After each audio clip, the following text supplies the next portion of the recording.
Happy New Year, folks, and hope you enjoyed Christmas festivities. I did. Of course, it was excellent as far as I'm concerned. How about you? Hope it was fantastic as well. And we're looking forward to another glittering year as far as Matter Sports is concerned. It's the touchline on Y254. Very good afternoon and welcome back to the program. It's been a while since us guys caught up together. So Robert is still chilling in Kisi, but he said that next weekend he's gonna be with us. Of course, he's looking forward to being with us. You can also talk to us via 22162 and comment with regards to what you want on the show in terms of our packages, content, as well as the fan favorite segment. If you are interested to come over and defend your team, especially for those Man United fans who've been quite scared coming on the show to defend Man United, 20-time English Premier League champions. Now the team is rejuvenated, resurgent under the new coach Ole Gunnar Solskjaer. 4 straight wins since he took over from Jose Mourinho and still sitting 6th, though that's the quite unfortunate part of it. Talk to us at Wasike Maxwell at Y254 channel, hashtag touchline Y25. Of course, we're going to speak about what is happening as far as matters sporting headlines in the country is concerned. And joining me on set is one man who's been robust, a passionate lover of football. He sleeps, eats and drink football. That is Simon Sepe Mulama, former international, played for Mathare United and FC Leopards as well. Sepe, a very good afternoon and happy New Year. How have you been, man? Happy New Year. I've been good. You've been good. Good news. Former Harambee Stars, the national team Harambee Stars striker Dennis the Menace Oliech is back in Kenyan football arena and he's joined Gor Mahia Football Club on 2-year deal and he will be taking home 350,000 shillings per month. Remember, is the last time he featured, I think, as far as active football is concerned, was in 2015 when he played for the national team Harambee Stars in 2-1 loss against Zambia in an African Cup of Nations qualifier. A lot of public fury on social media platforms over his age. He's just 33 years old. Why are Kenyans angered? A few of them, though. Maybe guys are angered because it's been a while before they saw them in action, number one, locally and internationally. So most people want to believe that he actually hung his boots and he got done with football once and for all. But I do understand if Dennis feels like he still has some energy to play, because some of us also, and I know it's the same with other players who might have quit a little bit earlier. You look back and you say, maybe I had a few more years to push, So if Dennis feels like he still has the energy to do it, I think it's only best that he does it until he feels his body says, no, we cannot do this anymore. He's likely to feature for Gor Mahia against your former club, Mathare United, in tomorrow's clash. Of course, Coach Hassan Oktay has already indicated that the former Kenyan football legend is likely to feature against a team I think he debuted in 2003, the first time he started playing football for the local club, Mathare United. How is that feeling, playing against his former side? And in terms of fan attendance, are you looking forward to, crowded pitch? Yes, definitely. I will personally be at the stadium to number one to cheer up the boys, Mathare United, but also to see what Dennis has to offer. Because when he played locally, I wasn't around and never had a chance to play with him. So I watched him play in France, in Europe. So I'd really love to see what he brings to the Kenyan Premier League. I do expect the fans to fill the stadiums, especially the Gor Mahia fans, definitely wanting to see Dennis having played and had the experience all this time, what he brings to Gor Mahia. Plus, Mathare United fans want to see one of their own. We nurtured you, we brought you up. Yes, we brought you to the limelight, and now here you are. So let's see what you have against our team. So I expect a good attendance of that match. And of course, he's fondly remembered for scoring that lone goal against Cape Verde in 2003 that enabled the national team to qualify to 2019 African Cup of Nations in Tunisia under the tutelage of Jacob Ghost Mulee. Kenya, though, gotten eliminated from the group stage, but won their last fixture, I think 3-0 victory against Burkina Faso. How is the feeling now that Kenya is qualified to 2019 African Cup of Nations? We yet to know the host after Cameroon withdrew. It is hosting right because of that ill preparedness. But do you think if Oliech happens to sparkle for Gor Mahia, he stands a chance of getting included in the national team by Coach Sebastian Minye? I think he should. If he plays well, he shows the form, he shows the consistency, he shows the discipline that is required at the top level. I think Dennis is one of the players that is very hard to replace. With not disrespecting any of the forwards or the strikers at the Kenyan national soccer team, but a fit Dennis Oliech who is at 95 or 100%, I think can do a better job, or can do an equally good job, just like the young guys who are the national team right now. So if he has the discipline, he has the fitness, he has the mentality, the preparation, the readiness to compete, I think he should get a chance. The national team is for all the Kenyans that play soccer, and they are fit enough to participate. So if he meets the criteria, no doubt that he should be included in the national team. He's just a special brand, of course, talking about people who've graced Kenyan football, and they have done Kenyan proud, both on local and even continental fronts, and is featured prominently overseas. He's had successful stints in France for Auxerre, FC Ajaccio, but now in terms of adding spice and ingredient in top flight football, do you think he will bring that much needed publicity and hype? I think he will. His movement on the field, at least I've got a chance to watch him at the national team, and also since once he hang his boots, watching him play in the mitan, in the neighborhoods, you see his movement off the ball, on the ball, his thinking when he doesn't have the ball, when he has it. I think it's something that the Kenyan Premier League has missed for a very long time, and if anyone goes to the stadium once, twice, 3 times and watches him, I think they will take the story back home, and everyone will want to come and watch Dennis again. Your feedback, as usual, will be abundantly appreciated on the show. Talk to us, 2162, starting with the word touch at Wasika Maxwell at Y254 channel, #touchline Y254. What do you think about Dennis Oliech's stylish comeback as far as matters Kenyan football is concerned? He's joined Gor Mahia Football Club, 17-time KPL champions on a 2-year deal, and he will be taking home Kenyan shillings 350,000 monthly. But now the question that is lingering on the minds of Kenyan football fans is probably where will be the source of that cash. I don't know whether you want to comment on that particular scenario, because we've seen players down tooling and going on strike over unpaid allowances and salaries. Now, Dennis Oliech, and I know the difference in terms of what other players earn. He will be the highest paid player locally, is so huge. Can that bring a rift even amongst the playing unit? If it's not handled properly, it might. There's a danger of bringing a rift, because we have seen players not only in Gor Mahia but other local clubs, complaining of late payment or no payment at all. Getting their payment maybe 3 months later or 2 months down the line. So, if it happens that I'm entitled to about 120,000 or 80,000, and I haven't received that in 2 months. But then, because players do talk and stories do get out there, we get to learn that there is a player who earns 350,000 and he's never missed his salary or his payment. Then we might have a problem. So if they do handle it well, and and try to strike a balance where every one of the players feels that they are being treated equally despite the salary difference, I don't think it should be a problem. But if not handled well, definitely there will be a problem. Remember, this afternoon also several KPL fixtures. 6th round of Kenyan Premier League is currently underway. Several fixtures are lined up this particular afternoon, and that will be forming the base of our discussion. Next, after this, in a few minutes from now, Simon Sepe Mulama will still be with us, and I can see my good friend Harold Ndega has also just landed. He's a former Tusker player, and he will be joining us to dissect about what is expected and how has been the run as far as the last 5 rounds and going into the fixtures lined up for this particular weekend. But Sepe Mulama, we can also discuss about one of the historical tournaments happening in Nairobi. The finals is happening this particular afternoon, Kodbiro tournament, and I'm reliably informed the finals pit Sinema FC against Githurai. What are the dynamics of these off-season tournaments? Football Kenya Federation has had a problem with several of them because they want to sanction them. But do you think, in your own assessment, these off-season tournaments, especially Kodbiro, has played an integral role in terms of shaping and even developing Kenyan football? I think they are necessary. because not everyone gets a chance to participate in the top league, in the Kenyan Premier League, in the Nationwide League, in the District League, or even in the national team, leave alone playing outside the country.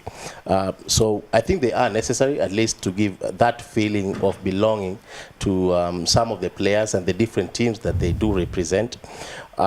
It is historical, like you said. It has great history, has great background that we should not detach ourselves from. So in terms of where it started, how it was, and who has come through such tournaments, I think it is necessary. It is necessary that we have it. The sanctioning, I think it's something that both the organizers and the federation, it's something that they can sit down and iron it out. But it is necessary. We've had clubs get players from these tournaments, and actually these players go on to play even in the national team. So they are necessary. Such tournaments are necessary. So it's just, everyone sitting around the table and knowing who belongs where and at what time, what needs to happen. Harold Ndege, good afternoon and good to join us. Better late than never. How have you been, man? And very happy New Year. How have you been? Happy New Year, I'm good. Thank you for also coming through. What do you make of these off-season tournaments? I don't know whether as a player or a former player you also participated in some of them, especially those that happened during festive season. And in terms of your own assessment, do you think these off-season tournaments have even contributed towards growth of the game locally, generation of the budding players? Because some of them we've seen even experienced players taking part at the expense of giving a platform to those community-based talents. By experienced players, you mean KPL players? Yes, KPL players. I think it depends with the perspective you want to look at it. Because for me, I believe during off-season, it is off-season. KPL players need that time to reset their mindset. They need that time to reset their body language. They need that time to rest and get time off football so that they can prepare for the new season. And I'm saying that because I expect KPL clubs to be giving a program to the KPL clubs which they can follow as they go to their off-season. But you'll find the argument is that most of the players use such tournaments to keep fit so that by the time they come into the new season, they are ready to go, which is good. But on the other hand, what happens if a player maybe gets an injury during the tournament? Who takes the insurance of that injury? Because the club will not take care of it. The player did not get hurt while on club duty. The player got hurt while on a different, as you call it, unsanctioned competitions. Yes. So I think it is something that needs a lot of consideration while players come into it. And I also believe it's going to be very difficult for the likes of Football Kenya Federation to have a control on such tournaments, because the organizers of the tournaments are not members of Football Kenya Federation. According to the law and according to FIFA statutes, the federation only has powers on those under their ambit. According to the law, anybody is allowed to express himself. So I believe organizations and players and any other individual who wants to have such a tournament can be able to do it freely without even getting permission from the federation, because they are not members of the federation. Only those individuals who are members of the federation require permission to host such tournaments. And you see, the most ironical part of this particular competition is, in as much as they are not sanctioned by relevant body, which is Football Kenya Federation, they have been attracting huge crowds. We've seen even extreme sports led by Hussein Mohammed, at some point a candidate in Football Kenya Federation elections in the past, attracting huge attendance, mouth-watering, turn up by fans. And even Kotbiro, as we speak right now, I know where it's happening at the Ziwani grounds will be hugely attended, and the pitch will be filled to the rafters. What is the borrowing lessons that other sanctioned entities like Kenya Premier League should learn from such initiatives? Marketing, just as that. It is easier for people to relate with local competitions such like the Court Bureau, because they feel it is part of them. It's a tournament being played pale kwa mtaa, eh? It's part of them. They can relate to it. They can relate to the players. You see, even fortunately or unfortunately, you find most of the young women there turn up for such tournaments rather than turning up for leagues like NSL or KPL. It is because they believe they can relate to that particular tournament. They know and the players. They know the players. They know the ground, the situation within that mtaa. They can relate to it. So it is the responsibility of the organizers of KPL and NSL to market their product in such a way that it can relate to that common man and hence be able to attract him to the stadium. For example, if for example we have a league match today and you say that you're charging 500 bob, okay, at the main stand, at the terraces maybe you're charging 200 bob. How many people do you think can afford 200 bob with this economy? Because you're expecting that guy to turn up, eh? But if you look at the likes of Kotbiro, either it is free or you pay something 50 like 50 bob, which is affordable. Okay, so the different dynamics have to be looked at if you want to be able to attract fans to come back to the stadium. Is there security? Okay, is there value for the money that these fans are parting with? Because there is no point of me paying and in return even the quality of football that I'm paying for is not worth the money I'm paying for. How many times would you see 10 to 15 passes being done in a KPL match? I think Simon Mulama will agree with me that it's difficult. It's very difficult. 2 to 3 passes, the ball is out. 2 to 3 passes, the ball has been intercepted. So the quality also on the pitch is also important. Another factor. Yes, and you can only get quality if you invest on the player. Before you came, we were speaking about Dennis Olech and his comeback to Kenyan football. I know you are a student of Jacob Ghost Mulee, and he prominently coached you while you were at Tusker, and the same way he coached Dennis Olech, especially during the AFCON of 2004. What do you make of his comeback? And in terms of that attacking options at Gor Mahia Football Club, I know plenty of competition up front. Ephraim Guikan, Jackie Stuisenge, and the other new signing. Does he stand a chance of getting regular playing time? Of course he does. If only he can show it in training. Of course he does. And the addition of Dennis Olech into Gor Mahia and also into the Kenyan Premier League and Kenyan football in particular is of tremendous value. Remember, Dennis Olech is not just any other name in Kenyan football. You can see even the fact that he has joined Gor Mahia, he has already elicited a lot of euphoria through that signing alone. Okay, once he has 8 to 10 weeks match fitness, I can guarantee you Dennis Olech is going to add some value at Gor Mahia striking force. If you can partner Jacques Tuiseng and Dennis Olech, any defender who is going to come up against those two players will have a lot of second thoughts. So for me, I believe it's a fantastic addition to Gor Mahia, fantastic addition to Kenyan football. He only needs to work hard and prove that he still has that touch and that scoring firepower that we all know him about. Of course, it's the touchline on Y254. My name is Maxwell Wasike, Simon Sepe Mulama, and Harold Ndege, both former internationals having had stints with several prominent football clubs locally, joining me to put things into perspective as far as football headlines in the country is concerned. Dennis Olech comeback and the off-season tournaments as they happened in several parts of the country, but ultimately Kotbiro initiative. But of course, we shall be talking about another inspiring story. That is a mentally ill girl from Kilifi County who won an international award in the Global Special Olympics Games held in Chicago, USA late last year. That story was filed by our very own Barclay Feather. Let's listen in and see how it transpired. Of course, it's such an inspiring story. The girl is called Michelle Mapenzi, aged 18.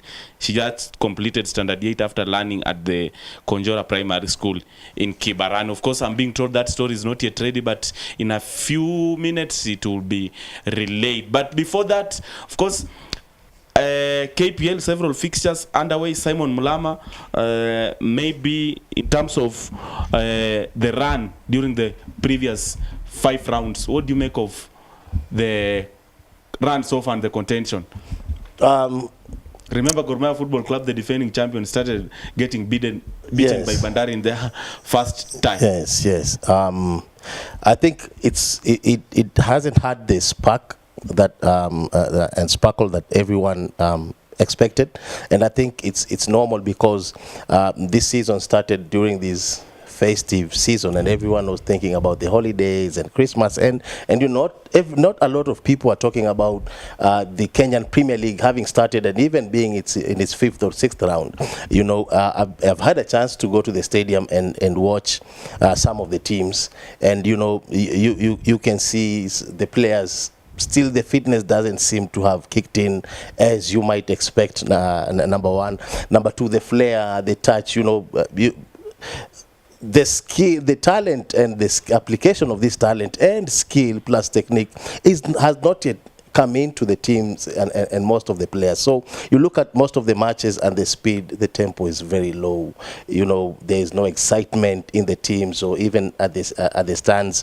That's a negative side of it. But the positive side is, number one, it looks like we are airing a lot more matches now. Especially after the partner that was there in the production line left the country. Number one, I think we are airing more matches. More guys are being exposed now and feeling that this is a chance for them, to expose themselves and get greener pastures ahead. There is a sponsor, or there are partners with the Kenyan Premier League that at least guarantee some sort of payment to the clubs, which I think is also a positive. And another thing is the alignment to the FIFA calendar.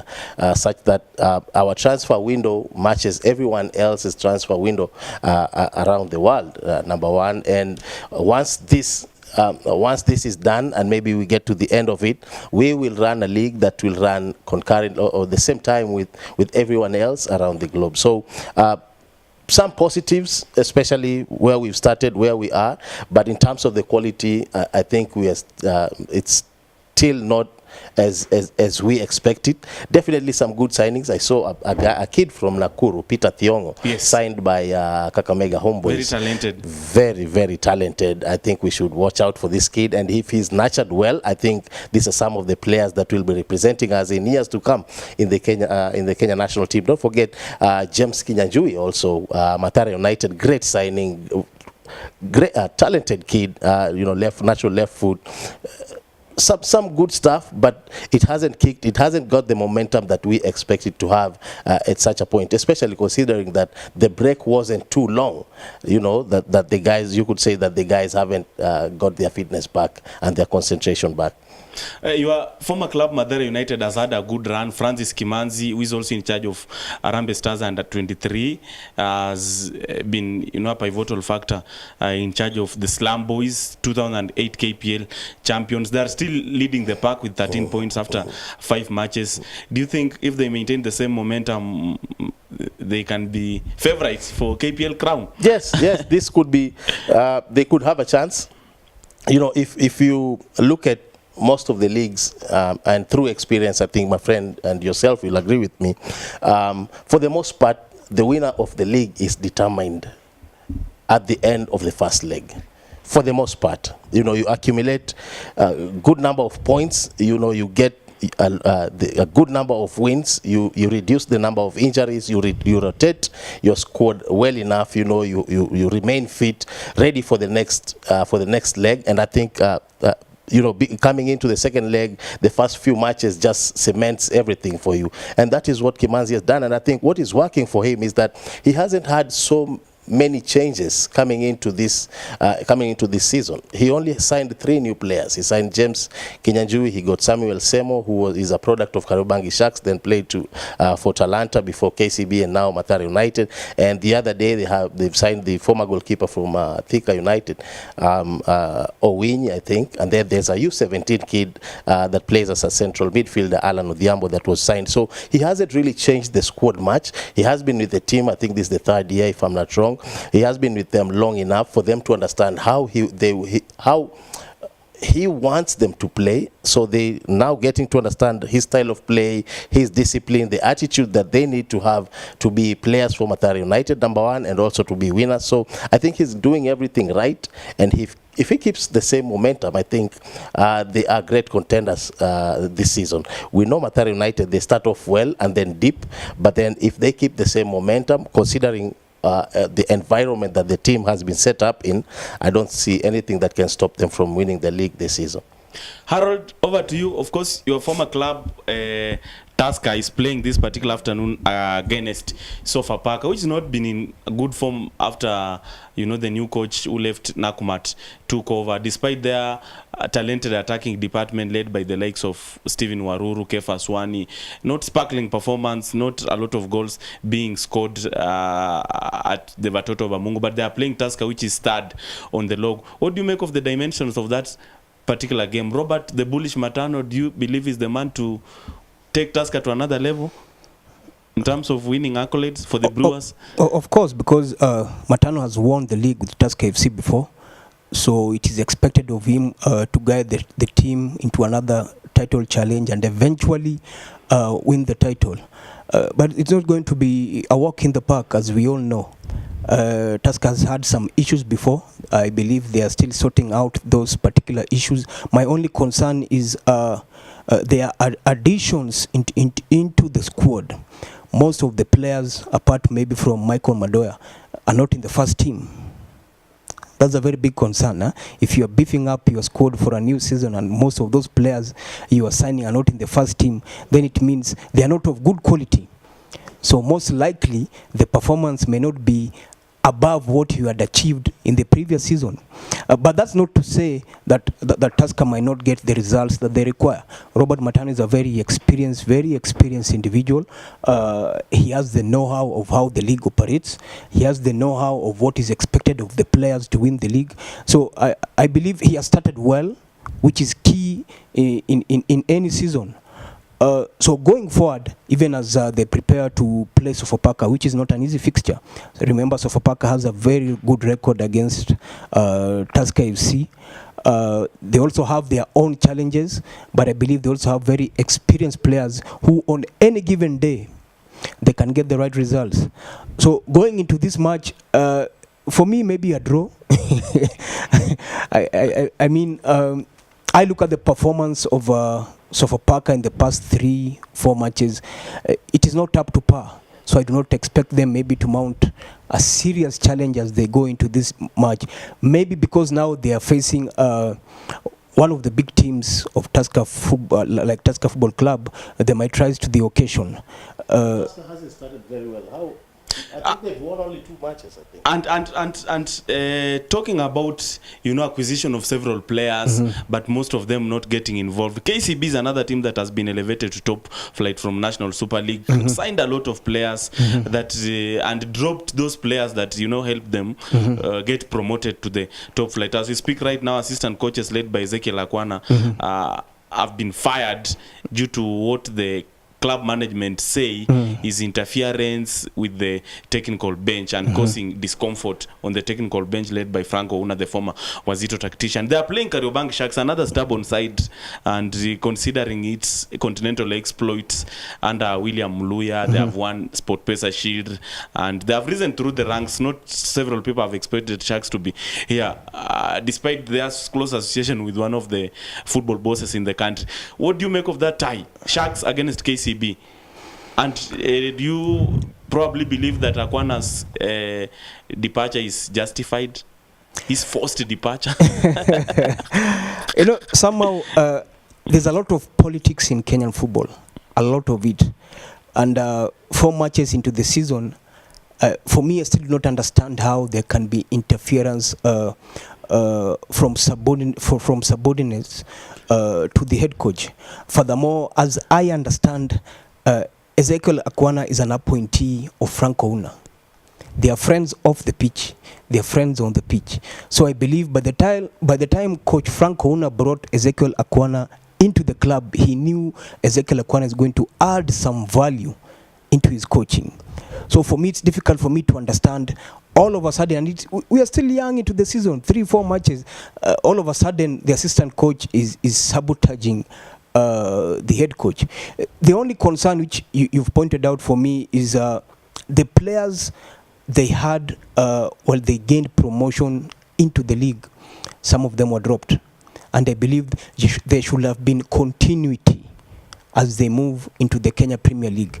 When you have a certain caliber of players, then you eject a number of them, it means you're going to start afresh. And starting afresh in the Kenya Premier League is a bit tricky because most of the other teams, Simon Mulamba has rightly pointed out that Mathare United only added around 3 players into their squad, which means there is continuity. If you look at Bandari, they have added around 3 or 4 players into their squad, which is continuity. If you look at Tusker, they did not change the first 11. It is still intact, the squad that played the last season, that finished in the last season. They're still using the first 11 into this season. The additions are not into the first team, which means there is some continuity in Tusker's game.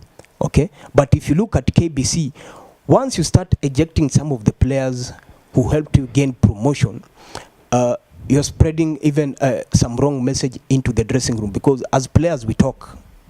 Okay, we see we were with so and so last season and he was dropped because the new coach doesn't feel this and that.